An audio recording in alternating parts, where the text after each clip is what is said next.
Well, I'd like to welcome you, Doug, to our Google Plus Hangout that's done through Akamai TV and our eCampus. We're very pleased to connect with you today and have you share some wisdom around the university's role in society today, charting a new course for health and healing. As you know, this Congress is dedicated to working with complementary and alternative medicine, and I know you've had a good experience with that throughout your history as an academic. And so I'd like to welcome you, Doug. Yes, so thank you very much. And a little really bit an of opportunity to say hi. How's everybody doing? I'm pleased to speak before healers. Healers is a profession that should be honored and supported. And at Akamai, we're doing our very best and have been for a number of years together with Mary Jo and our energy medicine and complementary therapies faculty to put together the very best program. We have two doctoral programs and a master's program now that I feel set the stage for moving ahead in energy medicine. I recall a few years back, 1999, I had an opportunity to work with Elmer Green and Dr. Norm Shealy on the doctoral committee for the very first energy medicine doctoral degree with Carolyn Mace. She wrote a depth of material, including her work in the science of intuition, which resulted in a couple of books afterward. The bound dissertation was 4 inches thick. We had trouble finding a source to put this together, so she really put her back into this, and I was proud to get an education as well as guide certain elements of the dissertation. So from what Mary Jo is telling me, we have quite a group of students now at the graduate level, and that if we could say that energy medicine and complementary therapies is most in need of excellent research, published research, then it's in your yard now to do your very best to add research. And I think with the faculty you have to work with, it's extremely possible. So best of luck with that. Thank you. That's I appreciate your comments, and really that's what we're here for, to work with the students and guide them with their area of interest and create an opportunity to bring out the best in each person and have a very scholarly work of art. Yes. When the accreditors were here late last year, and they also went to Malaysia to see our programs there, they were quite impressed with what Dr. Bulbrook had to show them. The Accreditation Service for International Schools, Colleges, and Universities from London put us through quite a rigorous evaluation over a couple of days in November. Mary Jo was here with us, and I think made an impression upon Dr. Watson, Dr. Lawrence Watson, who is the chief accreditor from ASIC, and his comments later on were that the work that is being done in energy medicine and complementary therapies was outstanding and that quite impressive. So we have an accreditor that's very supportive of what we're doing, and when I get excellent papers, I send Lawrence Watson copies of the papers, and he's always thrilled to see your work. Thank you. Yes. So how did you get started in this work, Doug? In higher education, yes. I came to higher education through the university, Cornell University, from the area of community development. Had a number of leadership roles in CAP agencies funded by the federal government and the state of California.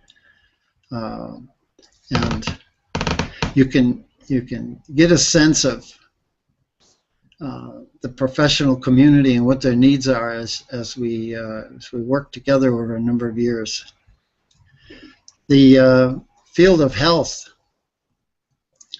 has long been focused primarily on the American Medical Association output.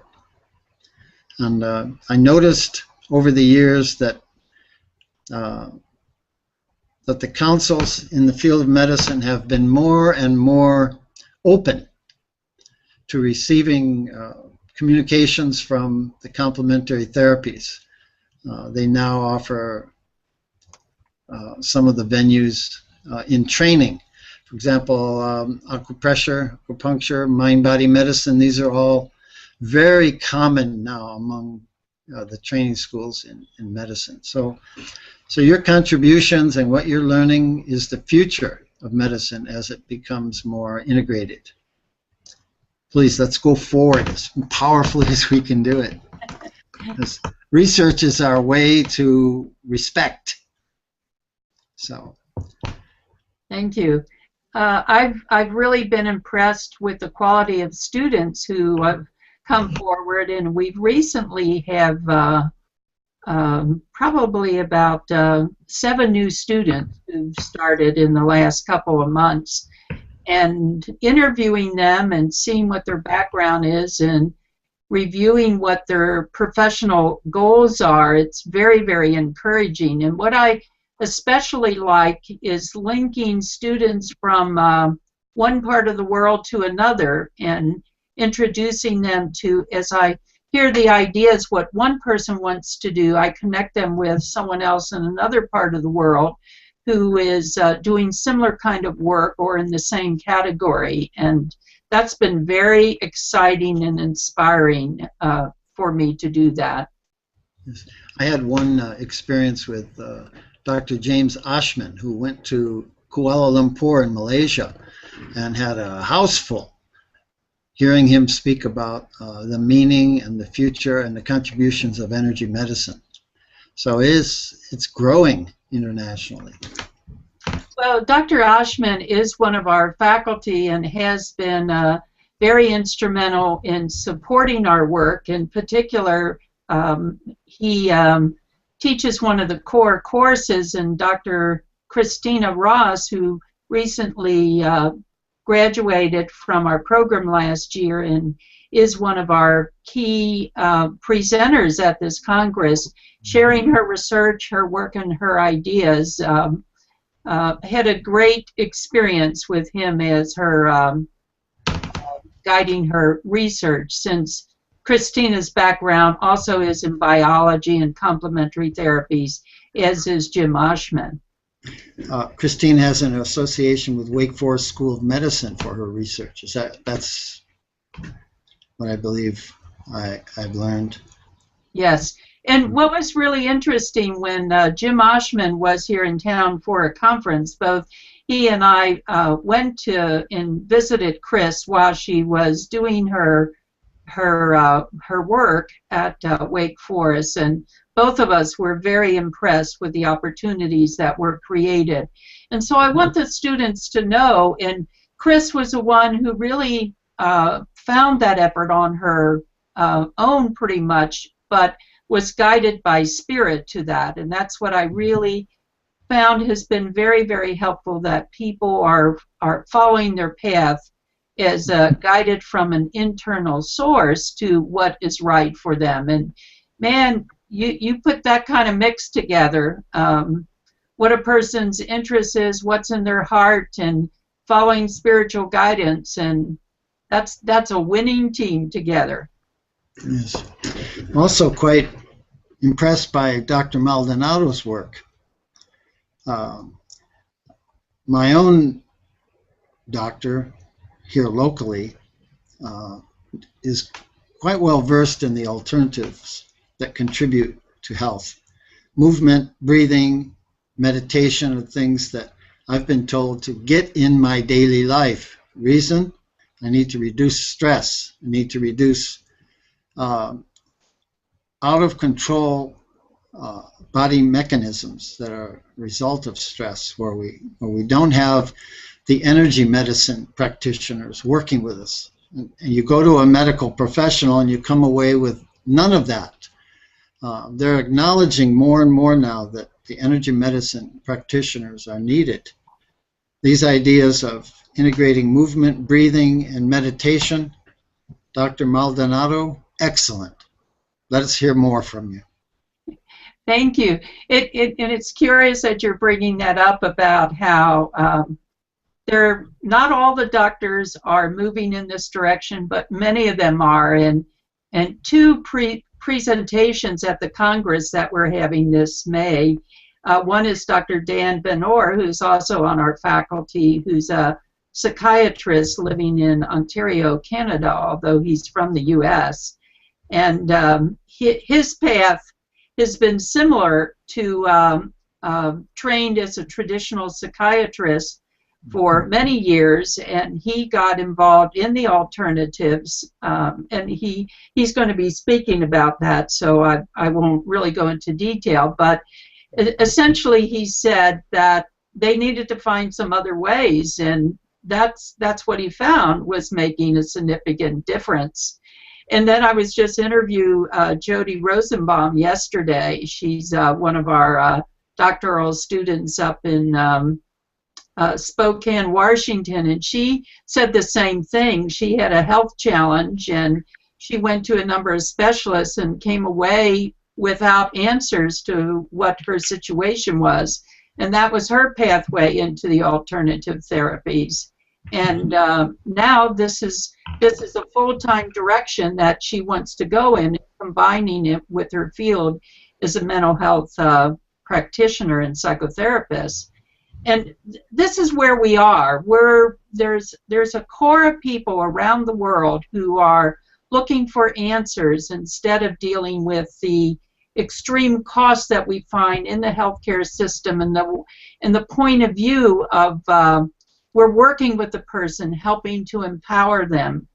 And I just had breakfast this morning, and a friend stopped by. She was out running, and she's facing some health challenges. And her statement was exactly what we're talking about.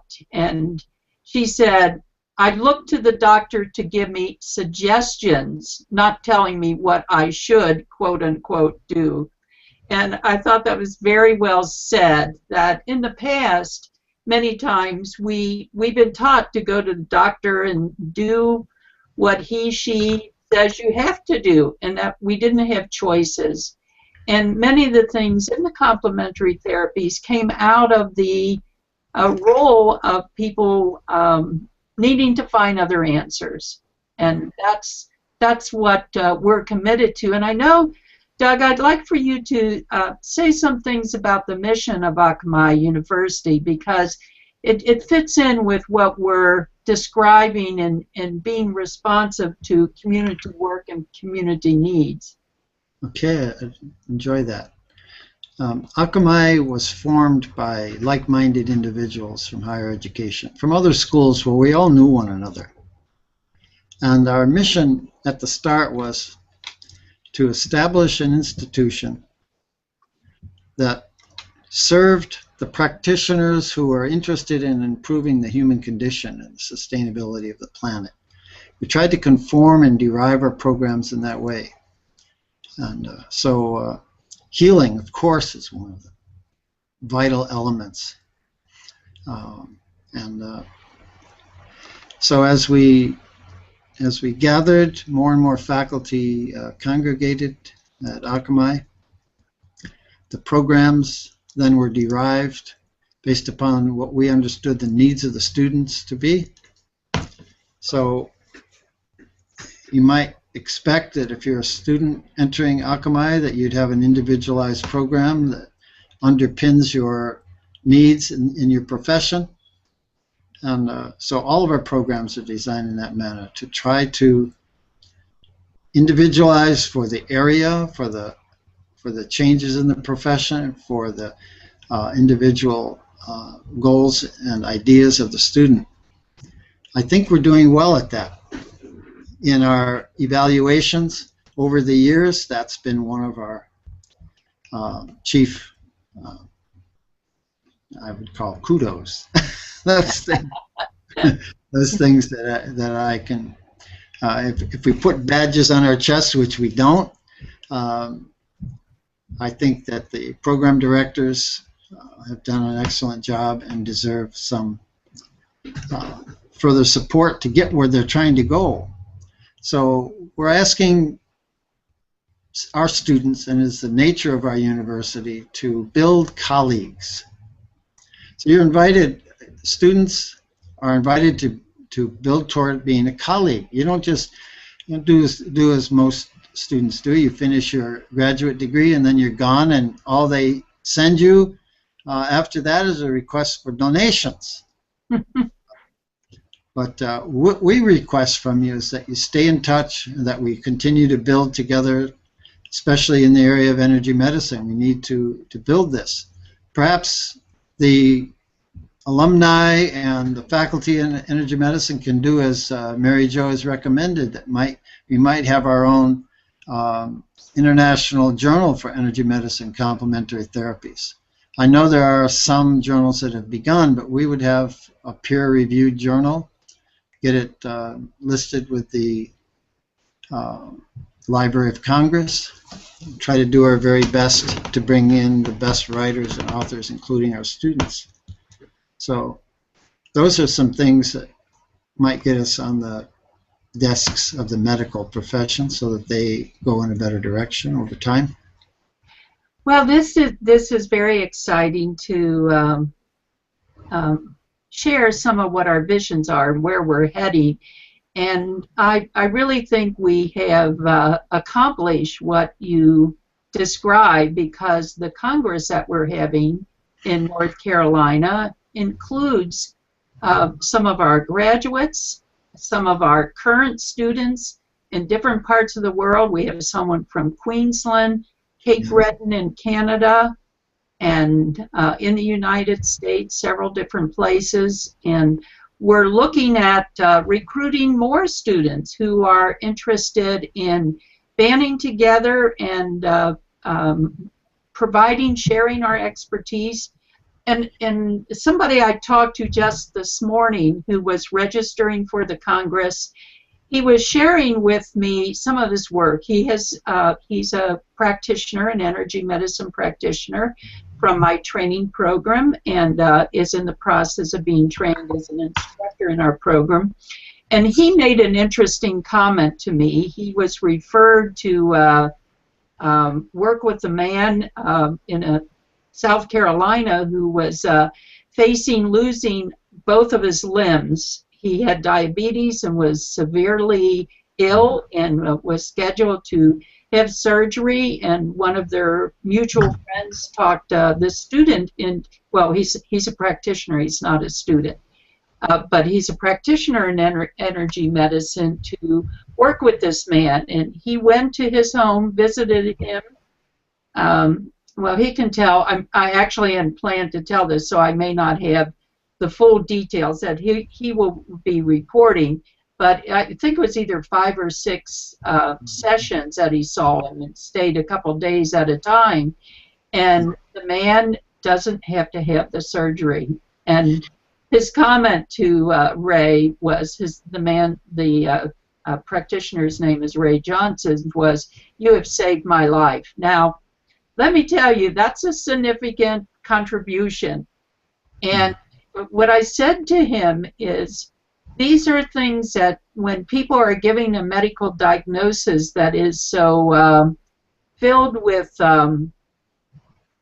challenges, that says, this is what we have found and this is what the options are, when they leave out things such as empowerment of the person to find their own path as led by spirit, they're missing out on a key resource to help a person to find what is the best option for their health care. And when we look at the United States, we have some of the most sophisticated machinery at our disposal, and we have yet some of the highest incidence of problems associated with hospital care. And there's things we must look at. We have to come to grips with it. We have some of the best things, and we have some of the things that aren't the best. And it's time to look at, in particular with the escalation of the cost in healthcare. And I remember as a young nurse working in a pediatric hospital, I used to love to work with the physicians who would try to figure out what was wrong with the client instead of ordering an extreme number of tests, that they would determine what was going on and use their excellent skills of consultation and discernment rather than just randomly throw every test in the book at the clients. And that was a huge change that I saw happen. And I said, man, that's the doctor I want to go to, the one who is he's involved with the client, I guess is the best way I would say. He wants to get that. I've been following the advertisements by the Cancer Centers of America, and one of the things they pride themselves on is the multiplicity of paths that they can help a patient go down, and they're claiming that the mind-body medicine elements, health and herbal work with the patients, has been one of the keys to their extensive success, especially with some of the more difficult cases.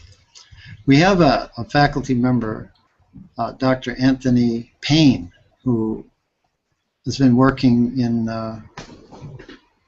along with the medical field. His doctor of medicine is honorary.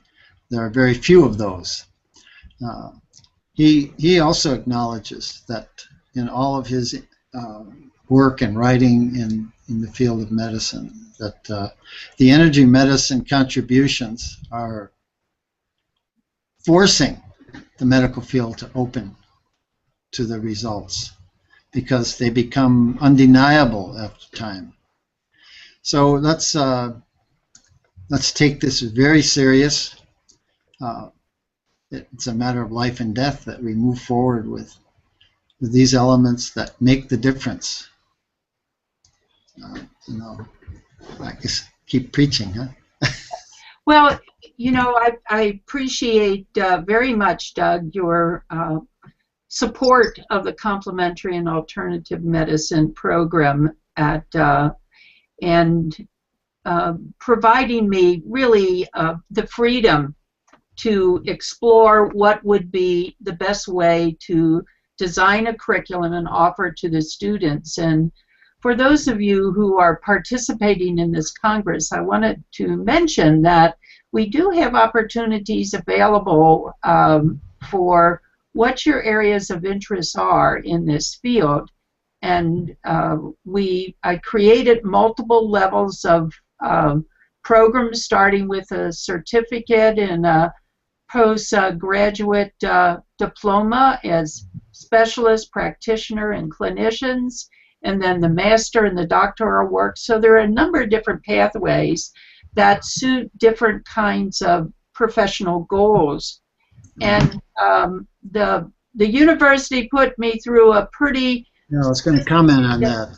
Review process. Not only did the accreditor find the program quite acceptable, and the contributions in research that they were able to read, I can't believe he got through all 1,000 pages, but came in and said, I love this article, and this one has some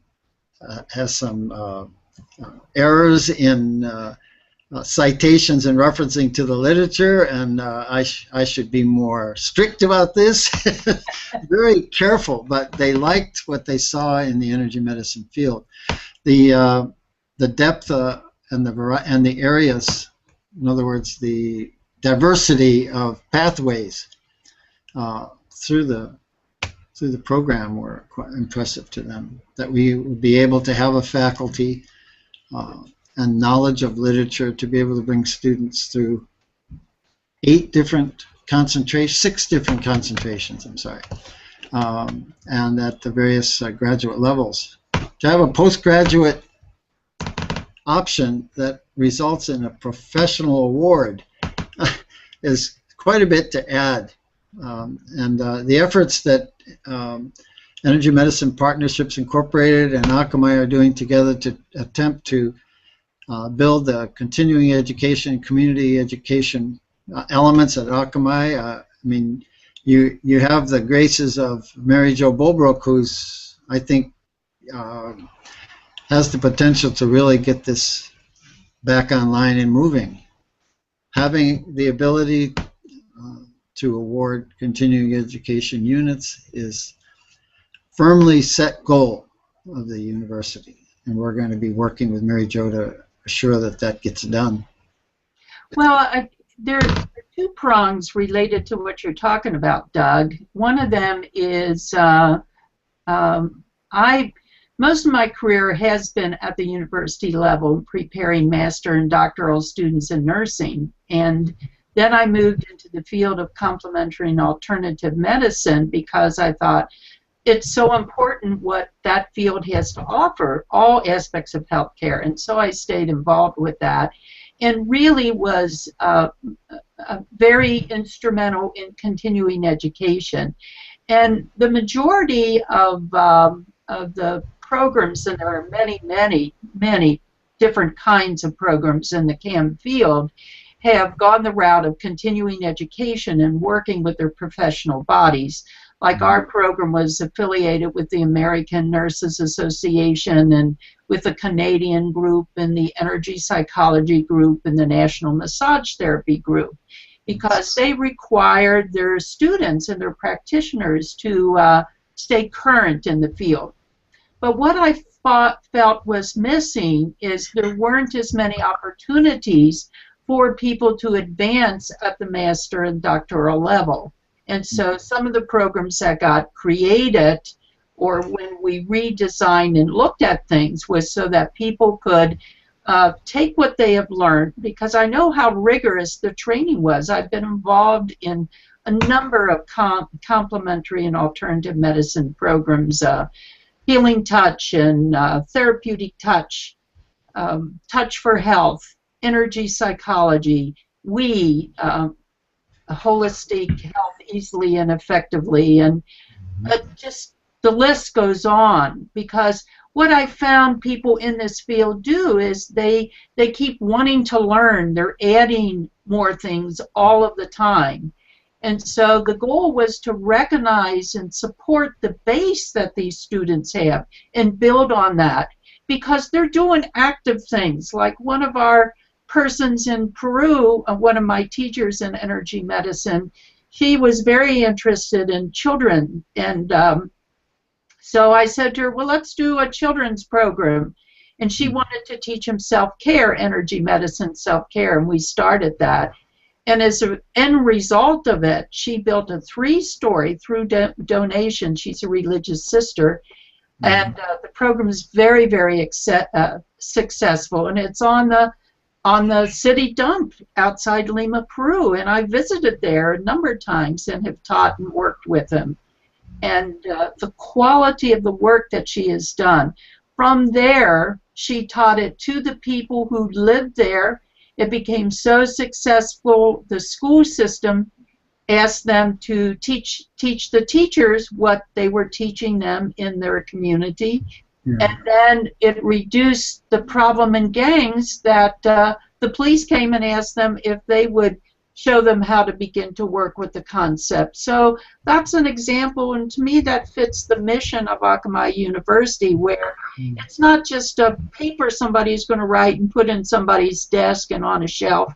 It's out there doing very real, concrete things. I believe if we could call it one of the unique contributions of Akamai is that we we admit highly qualified individuals, and we don't take the wind out of their sails. They're highly motivated to achieve something, and it's our goal and our responsibility to help them find the appropriate literature, to find the mentors that are needed, and to help them build shoulder room so that when they re-enter the profession or as they continue in the profession, they are more secure contributors and greater colleagues of ours, we hope. Well, that's like it's reminding me of another one of our new people who entered this year. His name is Mark Clark, and he's going to be presenting. He lives in Queensland, Australia. And when I first interviewed him, his background was a police inspector. And he's retired now, and I thought, well, what does he want to do with energy medicine? So we interviewed on Skype and had this wonderful, in-depth conversation. And he was very apprehensive doing Skype because he said, I don't know how to do this technology very well. But he did it, and we had a wonderful interview. And since that time, he's been published in a number of places. He's doing a presentation on epicriminalization, where he's looking at how instead of treating people as victims, and that they're looking to empower them and how to move at the role in change police education in a very new way. And I go, wow, what an original way of doing that in the thinking. And so the people who he networks in that whole discipline of the criminal field, criminology, etc., and looking at the counseling aspect of that, I've just been very impressed, and I'm totally committed to supporting him and what he is doing, and he's already very successful with it. And he's recently had another paper accepted for publication, and other people are starting to quote him in his work. I wanted to say hi to Mark Clark. Every time we had a dialogue, it's always been beneficial to me. I have contracts in the prison. I go in, and my goal is to see the inmates have genuine rework of their thinking, so they go out empowered to not return again.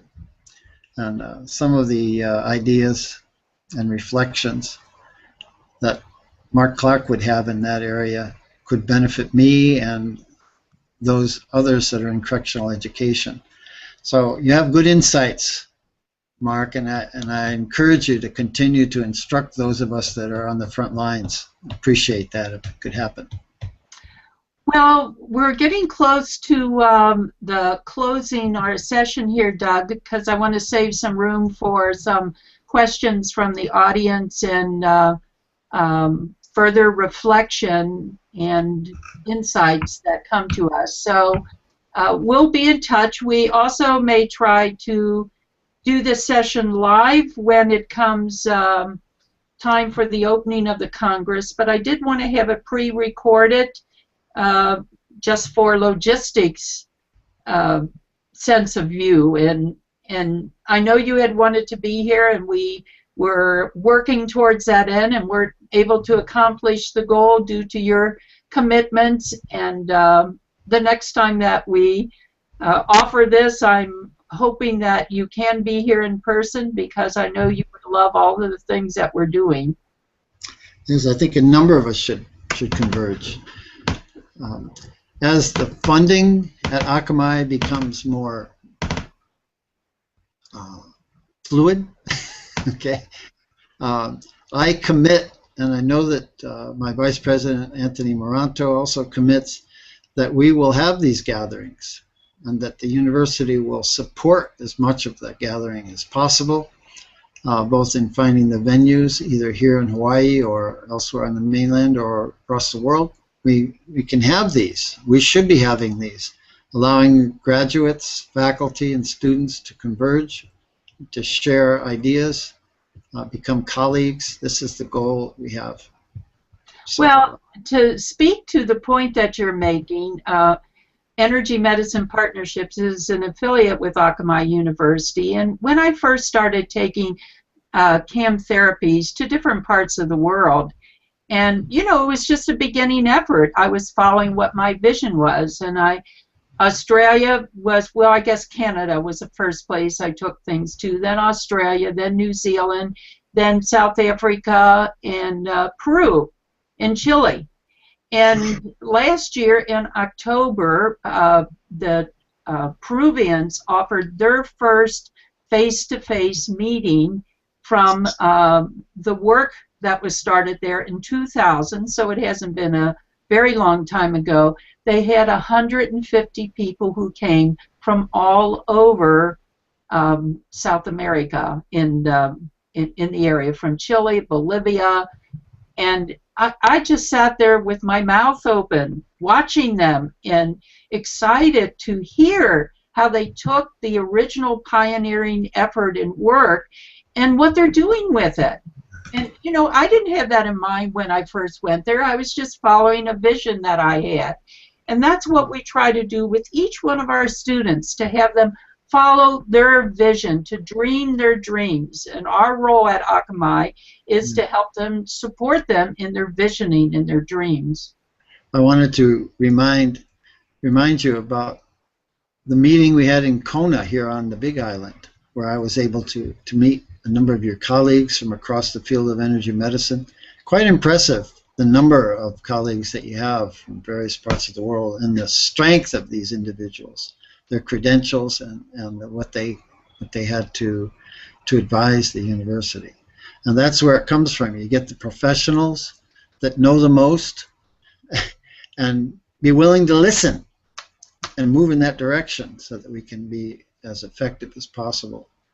So I know there'll be some great outcomes from the conference, and I'm hoping that we have some videos, some publications, and we'll try to be supportive of getting that information out to the general public. Well, this is a vision starting something new, and I'm totally committed to do it, and knew that I needed to do it. And this isn't just an effort here that what we're going to be doing here in North Carolina in May. This is going to have an after effect that will continue with some of the work that we started here, and with some of the relationships and building and working with those who want to join us, join together, and to create some new opportunities. It's been very exciting. I'm invited to go back to Peru by one of the physicians there, Elena, and we're starting with Akamai University a new program in CAM for physicians. And Dr. Maldonado is going to be joining me, since he's fluent in Spanish and is an excellent teacher and practitioner. And that's a new adventure that's just going to start this year. So we've got many plans in store, and I appreciate your support, Doug, and I really enjoy working with you. I had a great time being in Hawaii, meeting the other board members when we were there for the accreditation visit. It was a daunting task to get ready for it, but the outcome in meeting everybody face to face was really exciting. And so from there I go, I want to have a face-to-face meeting. But I also must say, and this is one of the reasons why we're doing jointly face-to-face sessions as well as online sessions. We're using a variety of mediums. This particular event is through Akamai TV, Google+, Hangouts Online. I've recorded some things through Skype and through Anytime Meeting. And part of what my goal is to teach practitioners that they can use this massive resource of connecting throughout the world through a variety of mediums, and to share our expertise. It's been a daunting task. I feel like an infant crawling my way and working with this technology, but I've come a long way from when we first started, and there's still more to learn. But we're very excited. We've got a woman from Bolivia who's going to be joining us and teaching the CAM practitioners and how to deal with online teaching and social media, etc. And I'm very hyped about this one because people shy away from that. But really, the world is getting smaller when we learn how to communicate through the different tools that are out there. We've got something to share with the world. Yes. We know that through the power of intuition, many from Christ on down, we've seen healings from across space. Yes. The centurion went away. Your son is healed. Go, your son is healed. And at that great distance, without ever knowing the son, the healing occurred. So with our leader, we know that it's feasible, and greater than things than these shall y'all do. Mm-hmm. So the medical practitioners that you're working with have a place, not just at Akamai, but in the world of medicine. So let's just buck up and get going. That sounds good to me.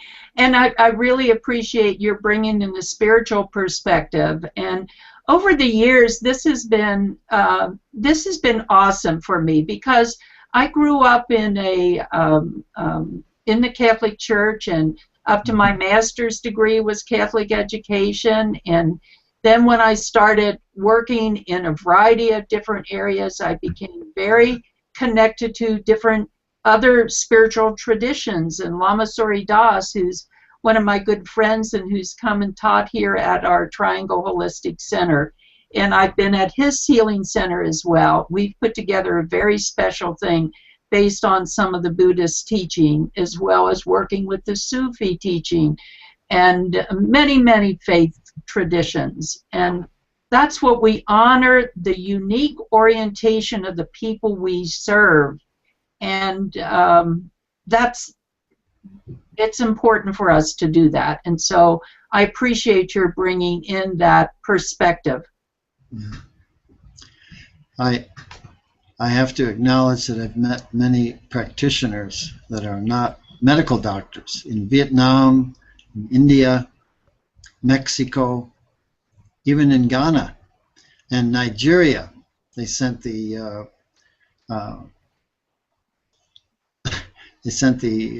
alternative medicine practitioner to help me. I had a knee injury, and after he worked on me for a while, I was walking again.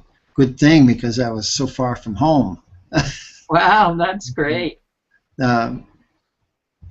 Local practitioners are worldwide, and in most countries they're extremely well respected, and it's our goal that it be true in the first world as well. Well, the other dimension I want to comment is I have a piece by Laurie Layden, who is a colleague of mine in the energy psychology community, and she has worked in Rwanda with the genocide children who have their parents were killed, and has done an outstanding job. And I have a couple videos of her work that I am so impressed with. And we need to find new ways. She went out there on the front lines working with the children, helping them to work through their grief, their anguish, and has some very, very effective research showing the changes what has done. That's why I'm excited to include that in this Congress. And I did that because I want people to know this is what one person did. Laurie is a psychologist. She didn't have funding to do this. She did this on her own. And where she is now, the money that she has raised to continue her work, and the other people who have joined her, including filmmakers who have helped to make public what she has been able to accomplish, I go, she's the one who was out there and met that need that nobody else did. And that's why I want our students to dream their dream, vision their vision, team up with other people. You're not alone. We can do this together. Yes, I think remain focused, work hard. If you don't work hard, then you gain the benefits of not hard work. If you work hard, then you get the benefits of hard work. And you know what that results in. You being an expert in the field, well respected, standing next to others with the same degree, and having them all look to you for knowledge and leadership. So let's go get them. All right. Well, thank you, Doug, for joining us, and more to come later on. I hope to speak to you during the conference. Okay? Thank you. Okay. Thanks, Doug. Bye-bye. Bye.